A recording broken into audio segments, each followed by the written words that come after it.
This presentation is very dear to me, only because it's the very first presentation I ever made. And it was 40, well, it was 1979 that a Sunday school principal in Chicago, where I was going to church, came up and asked me on the day before if I would fill in for her class. And I was reading the Fall of the Byzantine Empire. So that's what I talked about. And it met with very good success with the kids. They were very engrossed in it. And it encouraged me to, to continue along those lines. That's when I started teaching Sunday school. And then each week she kept asking me to fill in for her. So I kept doing it. And so here we go. First, let me get the book list out of the way. Laura, this is the last installment of the trilogy, okay? The Decline and Fall, that 3-book series I was telling you about. And I get it is in an abbreviated, abridged version. This one is really good. I've been enjoying this one. Okay, this is I got this out of the bookstore. This is just on the fall. Okay, and it's by what's his name, Michael Angold. And I like this one a lot. But of course, the most renowned person is Stephen Runciman, and he's got his book out here. This one I got on Amazon. So I was, all three. It's amazing with these details. You're talking, so many years ago, and so complicated a story that a lot of the details, are different between the three. So I've pulled them all together into what you're going to see now. Okay, so bear with me, because even though I present this every year for the last 40 years, I did changes galore today, and it's probably going to roll over until next week. Okay, I don't want to rush through it because I want to cover it all. But this is the first time I've actually spoken through this lineup that I have. So those words up top there, "O Christ God, preserve your city undisturbed and free from war, conquer the fury of the enemies." Those are on the tower of the walls. I saw the in Greek written on one of the walls there. And I just thought how ironic, that statement on the walls. And the city has always been dedicated to the Virgin Mary, the Theotokos. So it was just beautiful to see that word there. And I every time I think about it and that they, the empire collapsed, I feel badly about it. I'm not going to review the Fourth Crusade, but the point here is that the schism of 1054 and the Fourth Crusade together, each added to the fall. All right, each one was a step. There's some other events that would happen. You've got this big battle in 1071 at Manzikert. I don't know, some of you may have read on that. It was, the Byzantine, Constantinople against the Seljuk Turks, and Constantinople got destroyed in battle. In fact, the emperor got captured, and it's the first time ever that our emperor was captured by the enemy. I spoke about that last week, and all these things. If you recall, too, about the Fourth Crusade, one of the key issues was finances. So the empire was starting to decay financially. And that would lead to one of the main reasons for the fall, which we'll cover shortly. So all of these things, financial, okay, the political, the split. Let's see, where is it here? I have it here. I'm going to go over some of the people of interest here and give you the background on this. This is Murad. His name is Murad. He was the Pasha, the head guy of the Ottoman Empire, okay? And he had 3 sons, and the third one, the youngest one, was Mehmet, all right? The other two, the Pasha, when he would die, the next son would take over. Okay, it was a hereditary thing. Both of those sons first two would eventually die. And that would leave Mehmet as the inheritor of the empire. So when he was very young, when he was 12 years old, Murad wanted to go to the beach and retire. So he put Mehmet in charge of a certain area of the Ottoman Empire, 12-year-old guy. And the father thought that his age would develop him into a good leader. Well, the first thing he wanted to do that came out of his mouth was, "I want to conquer Constantinople."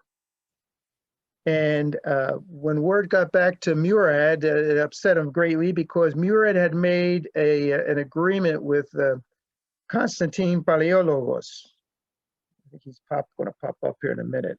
There he is. There's Constantine Palaiologos, who was the emperor of the Byzantine Empire. He made a deal with him that he wouldn't attack him wouldn't attack his city, Constantinople. And Murad was a very honorable man. So when Mehmet, his son, kept talking about conquering Constantinople, Murad came out of retirement, pulled him out of the area that he had his son in, and took over that area again, and kept everything at peace with the agreement that he made with Constantine Palaiologos. Constantine Palaiologos is a continuation of the Palaiologos family, which was established after the Great Schism. If you recall, I mentioned the name Palaiologos as the next emperor. I think it was Michael Palaiologos. He came on board after the schism. And that's the last family of the Byzantine Empire. And it's ironic that the first emperor, the founder, and the last emperor both were named Constantine. He's Constantine, I believe, the 11th. So there's Mehmet. There's the son I was telling you about, Mehmet II. He's also known as Mohammed II. He carries two names in the history books. I think there's one more person here. Yeah, this is one of our heroes. His name is Giustiniani Longo. He's from Genoa. He's where Constantine Palaiologos was this great military leader, and not military, great leader of people. People liked him very much, and he was very caring for his people, and he protected them. I mean, he was a great emperor, but he was a terrible statistician. I mean, a strategist. He was not a military man at all. But Giustiniani was a military man, and he was requested by the Pope. Remember now, this is the split. So we're talking about Italy here, and Italy was on the other side. Okay, but they would benefit by having the Ottoman Empire not conquer Constantinople, because at this point, even in its decaying position, it was still the greatest city in the world. It had the most educational things in the world. I say that it was financially had problems, but it had gold all over the place. They just didn't want to sell it. They had so much artwork and everything, and they had the Hagia Sophia Church. Just that building alone is such a focal point.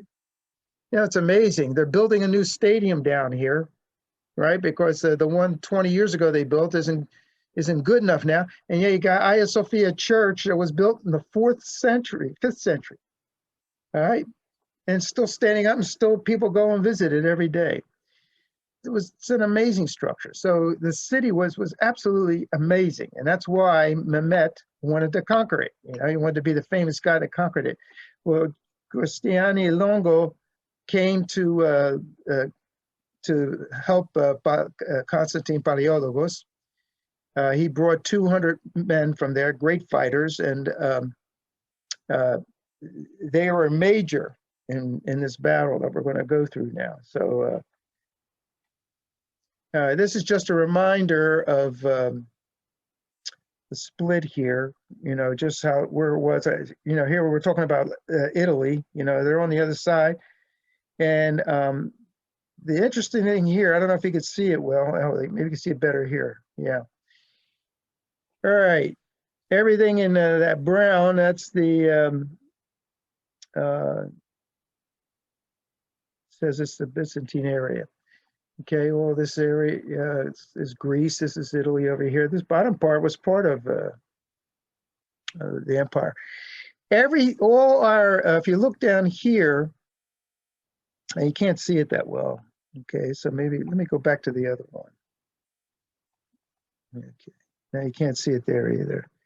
Well, let me just give you a general description. You've got the four patriarchates are all lined up here. You got Constantinople way over here to the left. Then right down here, you've got Jerusalem, you got Antioch and Alexandria, all on a straight line here. And see, that's why we're so far away from Rome.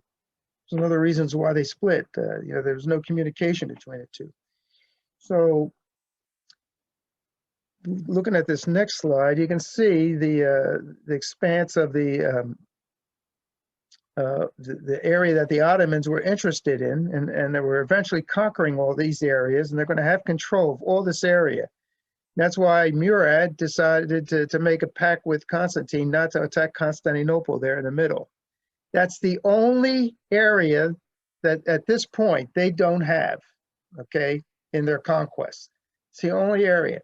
And the only reason they couldn't conquer that area was because of the walls. When you if you get the great fortune to be able to go there, I've been there 5 times now. The first thing that impresses me all the time is the bus comes close, you see the walls that pop up. It's just amazing, the walls.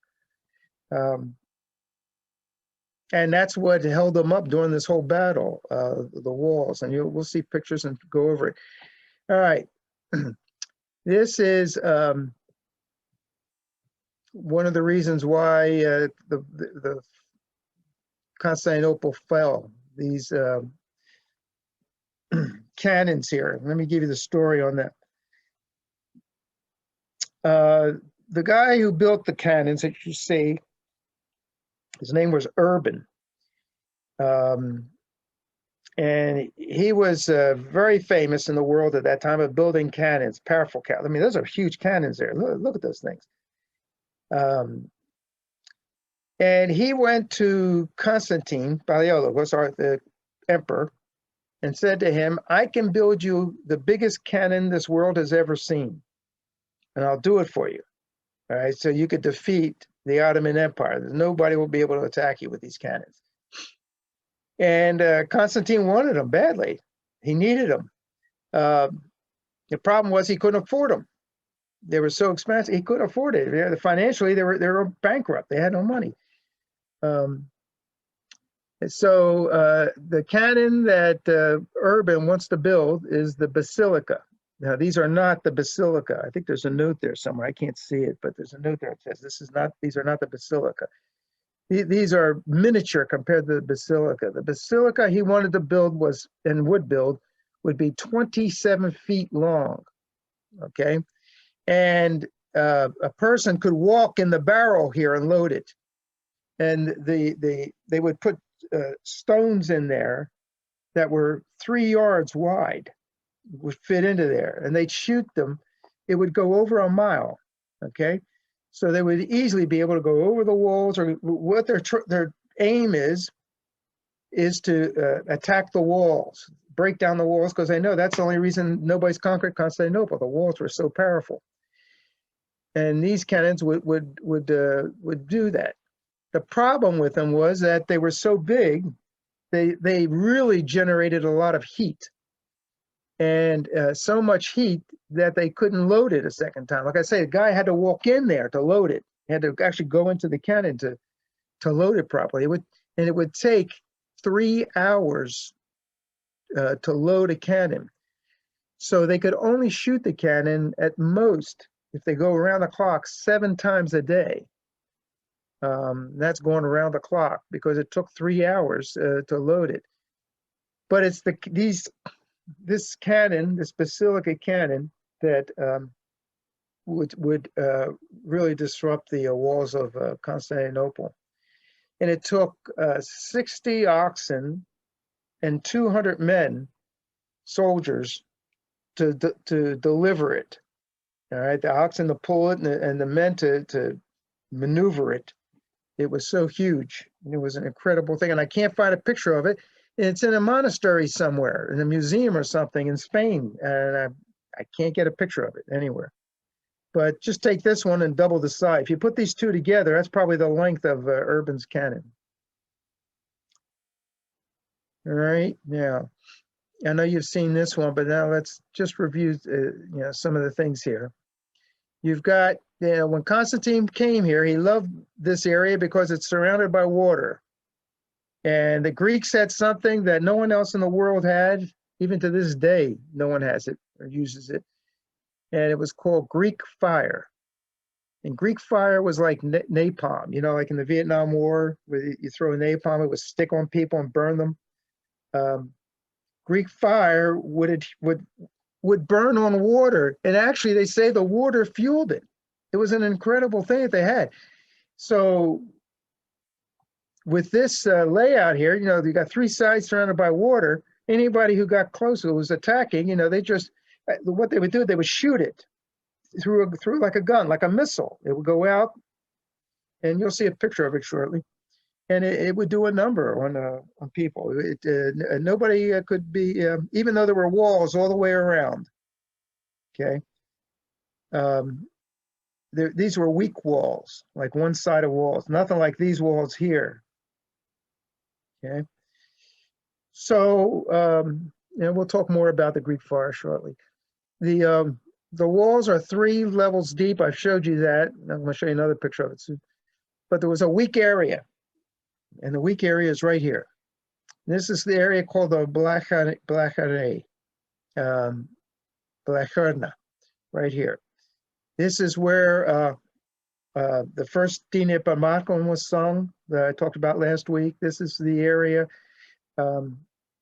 where Constantine, the emperor's palace was. It was like a summer retreat. The city's down here. Here's the Colosseum. Here's Hagia Sophia. This is the central point of the city, the historical part and everything. So the emperors had their getaway place out here. The problem is that in putting it together, once they put the emperor's palace there, they built a quick wall and attached it here, right here at this point here. Whoop, I didn't mean to do that. Excuse me. Let me go back.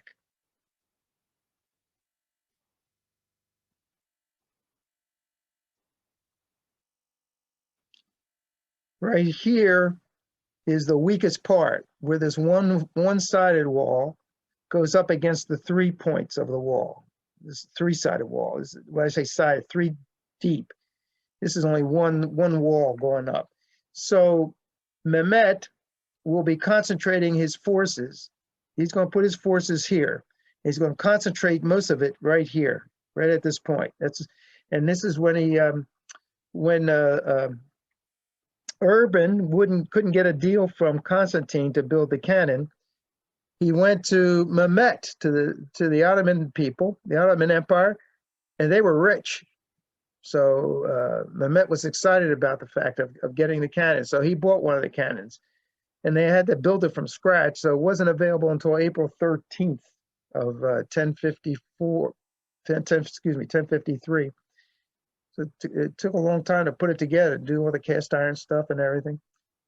And one of the cannons, one of the smaller ones that I showed you the pictures of, there were a lot of those at this battle. One of them blew up, and it actually killed Urban. Blew up from the heat. So right here is going to be the focal point of the war here, this area here. And this is what I mentioned, the Golden Horn. And there's the gated area, there's a fence. I'll show you the fence. They actually have the copy. This is the area of Pera, the city of Pera. This is where Agatha Christie wrote Murder on the Orient Express. There's a hotel here, the Hotel Pera, and they have a room there. And I've been to their room there. And this is where she stayed and wrote this is the Orient Express ends here in Constantinople, or it starts here, depending on your viewpoint. But this is there's a terminal here dedicated to that train line. So this gate This chain fence protected the harbor, this side. It's called the Golden Horn. And the focus for the first couple of days, once the war begins, is going to be out here in the ocean. We'll get to that in a minute. I'm getting ahead of my story here. We'll show this picture map a couple of times. I have to give credit to who it is because it is copyright. So there is the credit. And this is, like I say, this is where the main body of forces will be. Mehmet is going to have 100, depending on which book you're reading, the least amount I found was 97,000 men. The most said 150,000 men. Whatever it is, it was a lot of soldiers, okay? He had it on this side here, all right? And he had 70 boats, 70 ships, vessels, where Constantinople at this time now only had 20, I believe it was. You won't believe what I'm going to tell you now. The total number of soldiers that Constantine Palaiologos had was 7,200. That's it, to fight 150,000 soldiers. Okay, that's what we're talking about here. I mean, it sounds absurd. It would make a great movie. If anybody wanted to sit down and put a movie together on this thing, it'd be fascinating. But that's what we're faced with, and it's only because of the ingenuity of Giustiniani Longo and the heart of Constantine Palaiologos that this battle would last for 6 weeks. They could not, the 150,000 soldiers could not penetrate the walls of Constantinople. Oh, it's amazing. Okay. That's just the same picture, but in black and white. So we don't have to go over that. Gives you more of an idea. You can see how this area looks like a horn, like one of the big horns. It just opens up here. But let's move on here. Okay, April 15th to August 31st. Oh, I didn't change the date right. This is supposed to be 1452. The very first thing that Constantine or that Mehmet does, I didn't finish telling you about Mehmet, but once Mehmet, when he got older, his father eventually would die. When Murad dies, Mehmet takes over by inheritance, and he's 20 years old now. And he still has one dream. He said, I'm going to conquer Constantinople. So he sets in motion a plan to conquer it. So forgive the typo in the 1054. I was doing a lot of cut and paste from the previous presentations, and I forgot to change the 0 to a 4. It's 1453, not 1053. The very first thing he does, let me go back to the map now. Is he goes up here, way up here, and builds a castle. The castle is called Rumeli Hasar. And this castle, there it is there, Rumeli Fortress, Istanbul. This castle he put there, and any ships coming through to bring supplies to Constantinople, he would shoot down, okay, with his cannons and everything, with those big cannons I showed you. And he would just, so he just controlled the waterway. He locked down the supplies because so that Constantinople couldn't get any supplies at all. And I tell you, he was a very, very smart young man. Okay, let's go. Okay. Now this is sunset of Constantinople. There it is there, and you can see why now they call this the Golden Horn. All right. Okay. So I think I got a couple more pictures of, yeah, this is more of the castle that he built. And we got another one on this side. So he controlled this is way, I believe it's up in here, way up in here. Yeah, it is there because I saw it.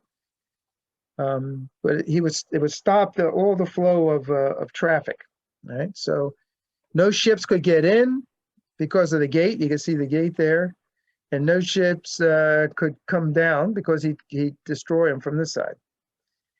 And he's going to do something that to this day people can't believe. All right, it's one of the big great military feats, what I'm going to discuss shortly. So the first action actually was in the water. Okay.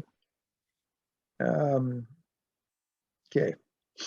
All right, April 2nd, 1053. It's 1453. I'm sorry. 1453, April 2nd.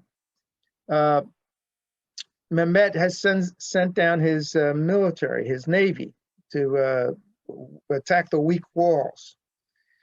And the ships, you see the Greeks here, the Greek ships, the Byzantine ships, were shooting. They got like a little cannon there, shooting the Greek fire. This doesn't really give you a good example of it. I've got a better example here that I was looking all day for it, and I couldn't find it. And as I was waiting to get on, it popped up in my book, the exact picture I wanted to show you. So I'm going to stop sharing for a second. This will only take a second to do. All right, now I got a full screen. Now you can see this. And can you all see that, right? You see two ships? Okay. The bottom ship is the Turkish ships. The top one is the Byzantine ships. Now, if you look at the bottom of the Turkish ships, the cannons are down there. And so when they attacked on that first siege, they couldn't hit the bulk of the Christian ships, the Byzantine ships, because they were so low and their cannons couldn't be elevated enough to reach them. So they couldn't figure that out. And instead, what was happening, the ships from the Byzantine Empire were shooting that Greek fire at them, okay? And the very first attempt at a battle, they lost. Now I'm going to go back to the screen share, so give me a second here. Okay, that didn't take long.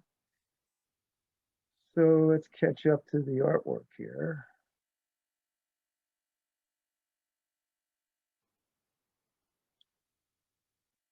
Okay, we're here. All right. All right. There we go. So this picture on the left is a very old thing. It's an old sketch that somebody did, but it doesn't give you the proper perspective of how the Greek fire was handled. It would also, they'd shoot it down from the walls. They'd be up on top of the walls and they'd be shooting it down on the ships as they got close. So Mehmet's first attempt at breaking the defenses of Constantinople didn't work. And after the first siege, Constantinople was still in control of its destiny here. All right.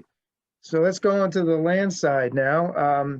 This is April 2nd through April 6th. Okay. The battle's going to be, actually it's going to go beyond April 6th. There's a mistake again on 1053. It's 1453. The battle's going to extend for 6 weeks. Okay. There's going to be one time around April 15th that the Pope there, I keep forgetting his name, but I wrote it down. Nicholas V. Nicholas V, he didn't want, like I told you earlier, he didn't want Constantinople to be defeated by the Ottoman Empire. So he gathered together some ships from Genoa, and they got food and ammunition and loaded these ships up and sent them to Constantinople. Now, I don't know if any of you have been to Constantinople and have taken the boat ride across the Golden Horn there, which would take you to the school, the college there that has been shut down. And I've done it a couple of times, and my wife was with me on one of them, and she got terribly seasick. I mean, it is really rough water. The winds are incredible, and it's very difficult to navigate ships through that area. So it slowed the ships down, but they were because they're bigger than the Turkish ships, the vessels, they were able, and because the Turkish vessels were defeated primarily, within a few days earlier, they were able to get through and the wind shifted at the last moment, and the ships were able to actually get into dock on the walls, and they unloaded, and they gave them supplies. So they were able to last for 6 weeks with enough rations and ammunition. So the plan to attack, we're going on for several days now. They're trying to attack. The main attack from the beginning is these cannons. All right, and they put the cannons up, and they just kept shooting them for 6 weeks, trying to break down the walls. Well, the little cannons that I showed you, the first ones, did nothing to the walls. Okay, it was like peanuts bouncing off of them. Okay, but Urban's cannon, the last one, the Basilica, every time that shot, it did a number on the walls. The problem was that it would take, like I said, they can only shoot it 3 or 4 times a day. They couldn't get it, loaded enough times. And overnight, what would happen? That the soldier I told you, but the leader, Giustiniani Longo, would get his men, and they go outside and repair the walls. They repair everything that was shot down. So the next day, when Mehmet looked at the walls, they were back to where they were the day before. They were all patched up and fixed. So he really wasn't accomplishing anything. He wasn't getting anywhere with all that he wanted to do. So he said he's going to put together a plan now that's going to be the final attack. All right, he's at a point now where his navy can't do anything. All right, and so he had to start to think creatively. And one of the first things he does, it's absolutely amazing. Let me see if I can find some picture here. Let's go back to this one. Remember Perda? This is where Agatha Christie was, I was telling you. He actually took his ships, okay, and went across land. All right, they went over here. He pulled them over. He got his guys to pull the boats. They put barrels, and they rolled the ships over land. And the guys on the oars were actually even doing the oars, just for the wind effect. And he took his whole navy and pulled them on land. Look, even my film is exciting. Pulled them over land from here, overland here behind Pera, and dumped them back here. And this is where the walls were the weakest for Constantinople. Very weak walls here. They're very close to the palace here. So that was not good. So the chain had a bad effect on everything here, because it actually brought the ships in via the land route. And can you imagine if you were living in Pera and you looked outside and you saw these boats coming across your land with sails up and everything, just like they were in the ocean. So that was his first step, to get that side attended to. So now he's got one side attended to. Now he's going to concentrate on this side and continue. He's going to have the cannon continue to bombard right here, because this is starting to get really weak now. They're going to continue the bombardment there. And his plan of attack, let's see. Okay. He's got 3 regiments of soldiers, of the 150,000 or 100,000, whichever it is. The first group are called the Bashi Bazouks. And there they are right there. That's the Bashi Bazouks. And if you notice, they're all different colors, the people. You can see they're all different races. And the Bashi Bazouks these were called his irregulars. They consisted of guys that were prisoners, that agreed to fight. They're from all over, poor people, just people who needed work. They weren't well trained at all, and they had their own ammunition. Even the weapons. Look at the weapons; they're all different. Here you got a scimitar. Here, look at this. This guy's. I don't know where this one's hanging from. Looks like he's got it in his mouth there. See, they all got different weapons, and they all have different uniforms. It's a total disorganized mess of an army. His second group is the Anatolians. Now look at those guys. Look how pristine they look. On their horses. They're all pumped up, and they got the breastplates and good armor and shields, bow and arrow, long lancers and everything. These guys were soldiers. These were his super troop, not super troops, good troops. All right, these are the real soldiers. And they would be the second round. He planned them that they would come out the second round, the wave. And then he had a third group. They were called the Janissaries, and this was an interesting group. They had big headdresses like this, and long gowns like they're wearing, but these were the best soldiers in the world at the time. These were actually, most of them were Greek. What happened was that the Pasha, the guy in charge of the Ottoman Empire, whoever it was, as they would conquer different areas, they take the children, the young children, and they take them into their employ. All right, they bring them into their palaces and everything, and raise them and teach them from young age to be soldiers.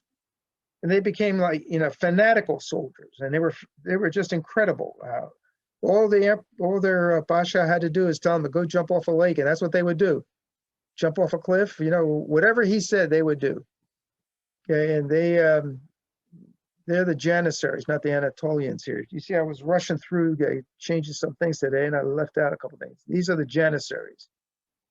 And like I say, many of them, because they were conquering Greek areas, many of them were Greek people, Greek children. So that was his strategy. Okay, that's how he was going to handle this. He's not ready for it yet. He's still getting there. At this point, he's trying to get his ships over land to the other side, into the Golden Horn there. All right, there are the three walls. For those of you who, I don't think Terry has seen this, so I'm going to, and maybe the Chadwick family missed that slide that I was showing. This is my picture that I took, so I don't have to credit anybody but me on this one. All right, this wall here is right here. That's what you're looking at here. See it? That's this wall here. This wall here is right there. That's what you're looking at. And then this back here is this wall here. Right there. Okay.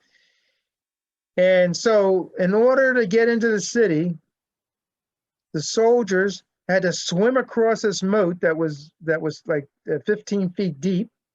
And they would put snakes in there and stuff and everything. They didn't make it easy for them.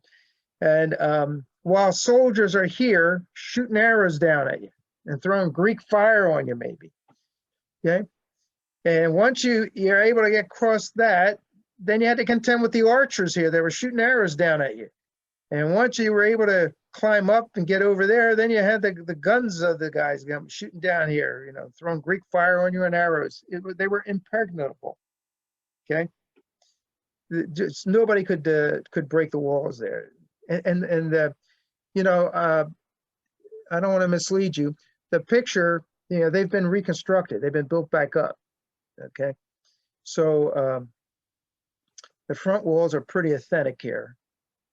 And these are all, they used the stone and everything. They rebuilt them. There'd been earthquakes and everything, so they had to, fix them up here.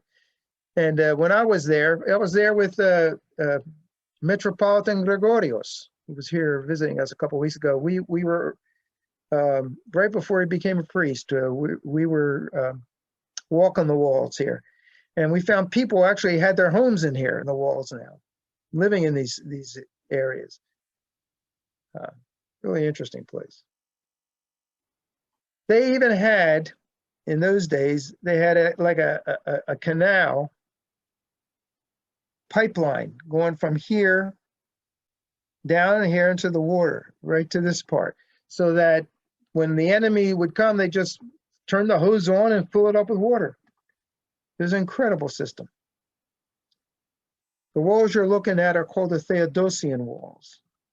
Okay, this side, the outside was built by first the Emperor Theodosius. All right, see that chain there? That's the actual chain that went across that I was telling you about, that went across the two areas. The chain would go and be locked onto this tower. It's called the Tower of Galata. This is on the one side, and I think that's it right there, Tower of Galata. Okay, now that's Constantinople side. Constantinople, Istanbul today, is the only city in the world on two different continents. I don't know if you're aware of that. The one side is Europe and the other side is Asia. Okay, so when we go there, we cross this bridge going back and forth over here. You can see the bridge down there. right down there. And, we go from one continent to the other, just crossing the bridge. So, but there's the chain that they still have the chain. It was attached there. There's a restaurant on top here that's really good. If you ever go there, take the ferry boat, go across, and go to the chain, the restaurant there. At the top, you get a good view. You get this kind of a view. Okay, let's continue with this. What's going on here? Okay. So now the walls are going to be breached. All right. This area you're looking at right now is called the Cerca Porta, and it's going to be very primary to the battle story here. And I actually walked through that wall, and I didn't walk through the wall. I walked through the doorway right here in the wall. Okay. There is here, located in the side, a wooden door. Okay, and it's referred to as the wooden circus. And that doorway used to lead to a circus that was outside of the walls there. And, it was like an entertainment area. But for battle, it was used as a way for soldiers from within the walls to go out and do like, little attacks on the enemy.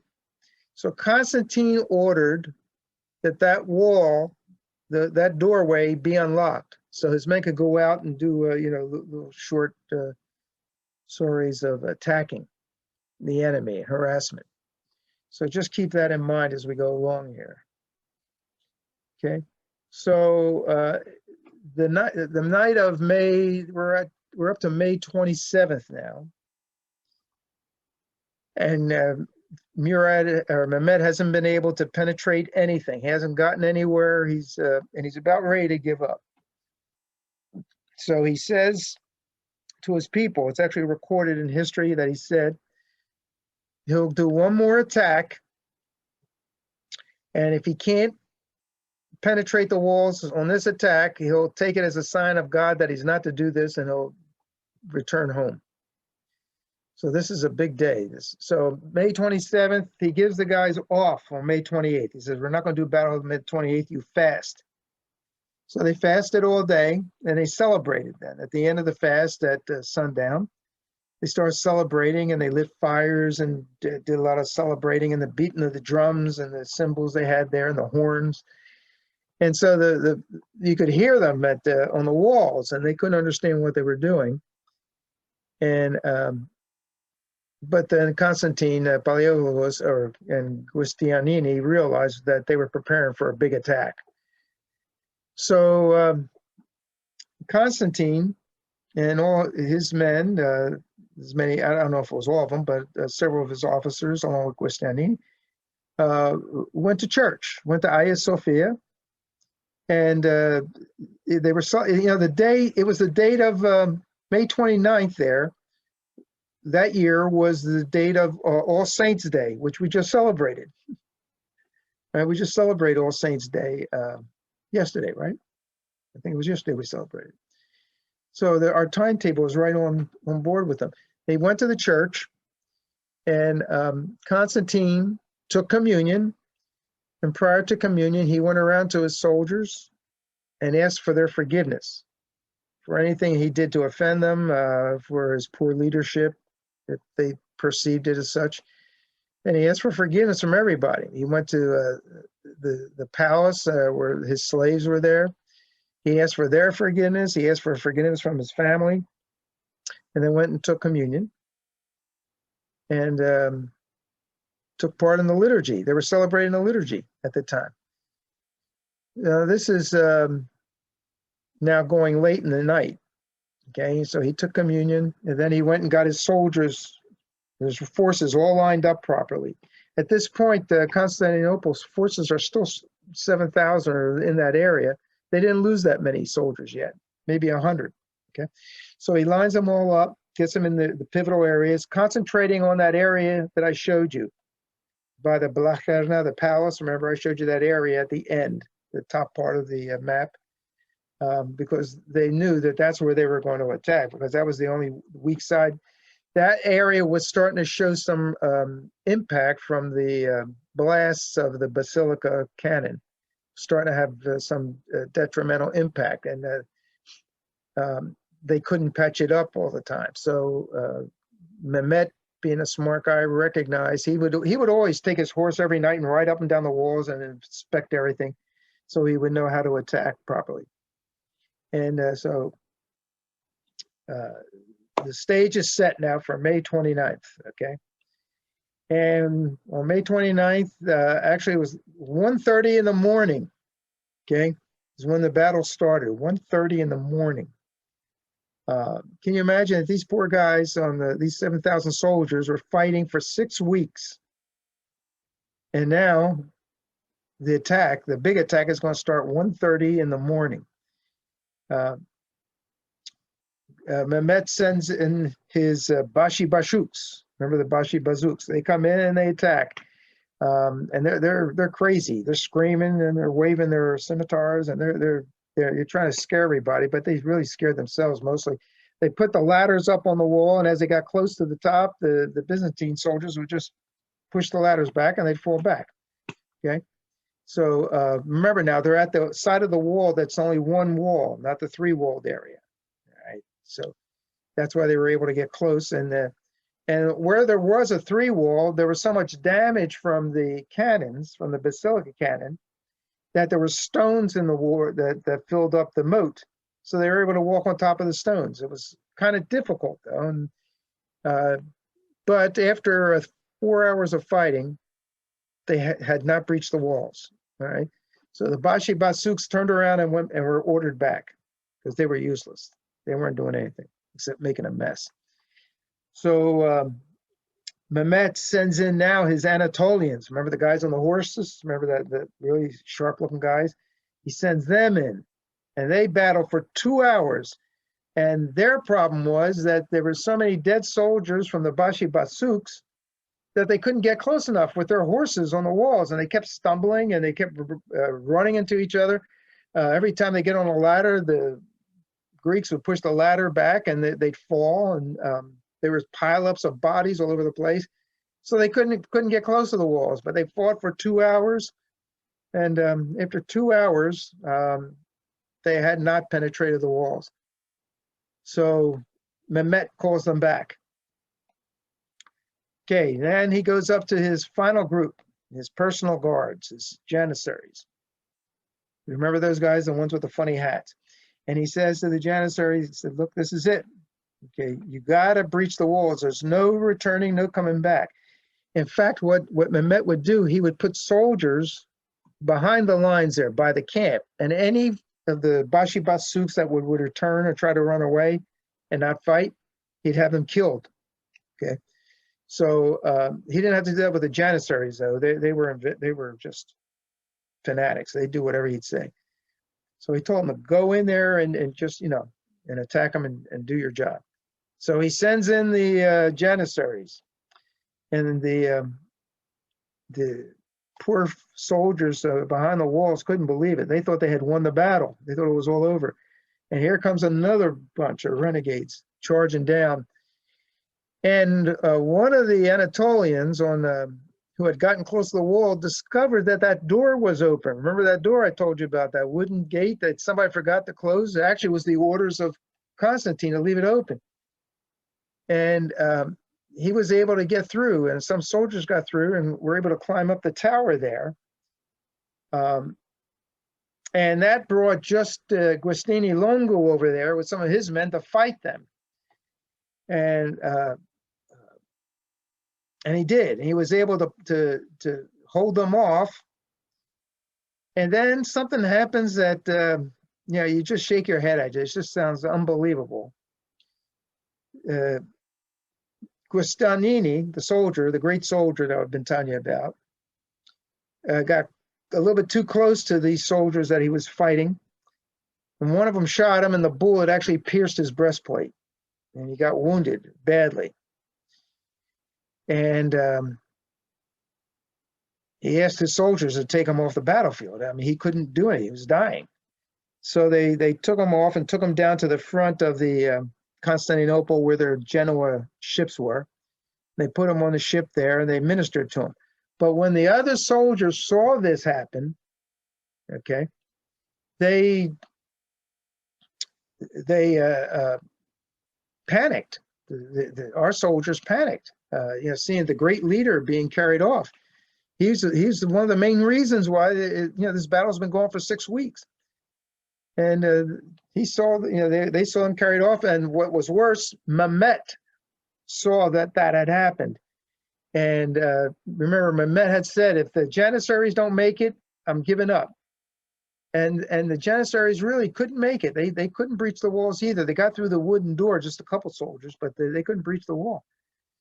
So Mehmet told the Janissaries, after he had called them off to come back, to go, that he was giving up, he told them, turn around and go back. You're going to get through this time. And sure enough, he had the soldiers return, because there were no soldiers now guarding the spot that they were before, because of Giustiniani being carried off. All the 200 soldiers from Genoa just left their places, as well as the Byzantine Empire soldiers left their places to follow Giustiniani, and their just thought was that they were realizing that their time was up.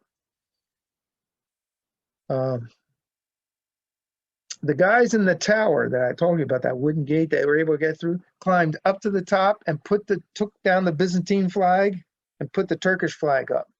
Okay, the Ottoman Empire flag, excuse me, I said Turkish flag. Ottoman Empire flag goes up, and all the soldiers start charging now. Now the guys who were in through the gate were able to open this other gate, which is called the Cerca Porta. Here it is there. They opened this gate here, and the soldiers just flooded in, all right? And once the walls were breached, that was the end of the Byzantine Empire. And again, I apologize for the wrong date up here. It's 1453. But there was the final breach right here. And this plaque here tells it all. It just says, this is where Muhammad entered the walls. His soldiers entered the walls and defeated the people from Constantinople. Just jumping around here a little bit. This is the single wall where the much of the battle was at, and this is where Longo was fighting. Here's the emperor's palace here. It's the summer palace. This is an old picture. Okay. And now the priests were still in Hagia Sophia doing the service. They were doing the matins, the morning service for May 29th, for the All Saints Day. And so the women and children and the old men went to the church for services. They locked the doors so that nobody could get in. And they were doing a service, and they're realizing that that things are going to change for them, and it's horrible what happened. What Mehmet gave them, what the Quran says that they're allowed to do, is they first go to their opponent and say, if you give up now, and so we don't have to go to battle. If you give in now, we'll give you your freedom. We won't desecrate or destroy any of your property. It's a very beneficial thing, to avoid the war. But after what happened at the 1204 Crusades, which devastated Constantinople, nobody was willing to listen to anybody. They just didn't trust anybody. And so they rejected the offer. And if you reject the offer, that means they go to war, and if they win, then the soldiers have 3 days to go out into the city and pillage it. And that's what they did here. Starting late in the evening of May 29th, they breached the walls, and they couldn't wait, because they've heard so many stories about all the gold and the wealth of the empire, and yet it was the wealth, the finances that helped cost them the empire. But they went and they took the children. If they were males, they took them because they were going to make janissaries out of them. If they were women, they raped them. If there were older men, they killed them. And anybody they saw on the streets, they would just kill. All right. Now there's a interesting thing in the church. There's a lot of, oh, I'm way past my time. Well, I'm going to save that for next week. Next week, I'm going to do an aftermath and tell you some interesting things that have developed as a result of this battle. And I promise you it'll be very interesting. It's my last class. So if anybody's got any questions they want to ask me, I'll be glad to entertain any questions. Some really interesting reading if you want to read the, like I say, Runciman's book or Angel's book on Byzantium. Thanks, Gerry. Those books are in the bookstore, you said? Well, the one was the Byzantium. You can get them on Amazon. I got this one on Amazon. We're very informative. Thank you for all the work you've done in putting this together. Very, very practical, and the chronology is great. So thank you. Okay. Well, thank you. I worry about that. You know, I get excited when I start going through these things, and you know, I go off on tangents, and I look over here and I look over there to get a different fact, and I forget to change the dates. So you see what happens. So I apologize for that. No, that's not a problem. Okay. Thank you, Terry. I mean, you know, Dr. Terry here is very, you know, busy with, and he does such great work in the field of cancer here in Charlotte. We're very fortunate to have him here, and he takes the time to join us. It's an honor to have you. Thank you. All right. Laura, do you have any questions? Okay. Des? Everybody's in black. Yeah. See, I wore black in honor of the event, and the fall too. That's why I'm wearing black. You're going to learn something interesting next week about black as a result of it. But we'll learn many interesting things that happened because of the battle here. Okay, it's just enough time to tell you all. I don't want to start because I'll keep you here for another hour. Okay, folks. Stephen, Kalpaxis, is that you? I have a question. Yes, ma'am. Was Mehmed then, of course, was considered a hero and still considered, I imagine, a hero to the area, because a lot of Turkish men today, such as Dr. A.R.E, is named Mehmed. Well, yeah, he's Yeah, is this who they're named after? Because I would think so, yeah. Now, I think he's the second, Mehmed the second. Yeah. No, Murad's the second. Murad the second, Mehmed was, yeah.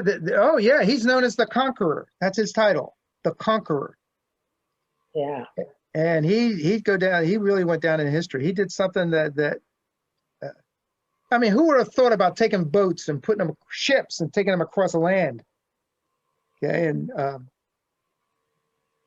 he was brilliant. What he did Was Mehmed the second? militarily wise. I mean, it was, and I'll tell you this much, which I was going to tell you next week. He will do a lot to help the people build up the city again.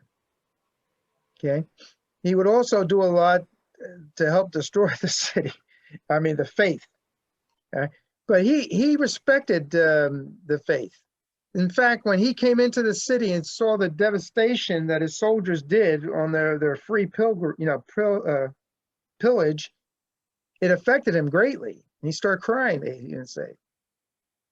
So, but he allowed it to happen. I mean, so that's why I say he did some horrible things, but he had some empathy, and he tried to respect people and their faith and everything. Were Paleologos, was he killed at the time? Paleologos and Donofrio, whatever. Oh, yeah, I didn't tell you about that, huh? Do you want me to? All right, I can tell you that, what happened there. They never found the body of Paleologos, of Constantine. Never found his body. But when the walls were breached and he realized that things were over, Guisanini's on a boat going back to Genoa, and he's by himself there. He took his helmet off and took his sword out and charged with some of his faithful guys. And they charged the Turks that were coming in through the gate. And they say they never found the body. But two of the books that I read state that there was a body they were cutting everybody's head off. Okay, the Turks, were cutting the heads off of everybody. They keep saying the Turks. It's the Ottoman Empire. And a lot of them are Turks, but they found the body without a head. Okay, but the sandals he had on had the wings of the emperor. Okay, and what had happened was after somebody killed him, his soldiers fell on his body to protect it from the onslaught. I mean, that's the kind of following he had.